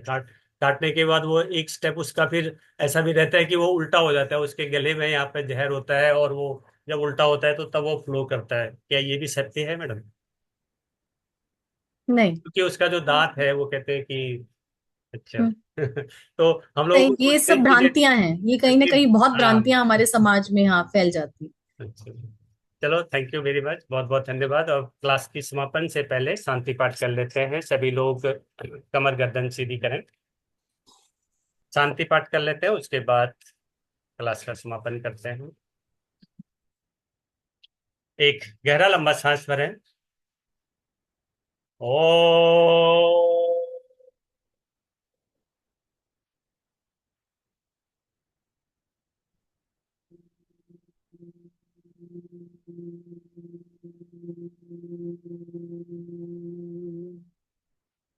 ओम द्यौ शांति अंतरिक्षे गुम शांति पृथ्वी शांतिरापः शांतिरोषधयः शांति वनस्पतयः शांतिर्विश्वे देवाः शांति ब्रह्म शांति सर्वगं शांति शांतिरेव शांति सामा शांतिरेधि। ओम शांति शांति शांति। दोनों हाथों को परस्पर जोड़ें, कुछ क्षण इस शांति का अनुभव करें, घर्षण करें, उससे निकली हुई ऊष्मा को अपने मुखमंडल पर लगाएं, और धीरे धीरे अंगुलियों से आंखों को सहलाते हुए आंखों को खोलिए। आप सभी का दिन शुभ हो, मंगलमय हो, इसी कामना के साथ कल फिर मिलते हैं। बहुत बहुत धन्यवाद आप सभी का। पंच डॉक्टर शैली पंच मैं एक चीज कहना चाहती हूँ। मैं दीपशिका जी का सेशन अटेंड कर रही थी, तो I really want to thank her, my heartfelt thanks to her. बहुत अच्छा उन्होंने सेशन कराया, और मैं हैरान थी कि इतना लंबा सेशन था लेकिन उनको कहीं पे भी कहीं थकावट या कोई उनको ऐसा महसूस नहीं, हमें लगा नहीं कि कभी भी उनको सांस आया चढ़ गया हो या कोई थकावट हुई हो। So many thanks to her also. Thank you madam. हम लोगों का ऐसे क्लास होती है हर दिन, हर एक अलग अलग। तो कभी भी कोई भी जुड़ना चाहता है, 5:30 बजे से लेकर 7 बजे तक हमारी निःशुल्क कक्षा होती है। लॉकडाउन के बाद से, लॉकडाउन के टाइम से हमारी क्लास चल रही है ऑनलाइन, और इसमें बहुत सारे लोग देश विदेशों से भी जुड़ते हैं। थैंक यू, बहुत बहुत धन्यवाद आपका आज आने के लिए और हमें ये सुझाव देने के लिए। Thank you. Thank you all very much. वैसे भी इस ग्रुप को जो भी ज्वाइन करता है वो थकता नहीं है, ये इसकी खासियत। Thank you all very much. God bless you. Ji, ji, Have a ji. good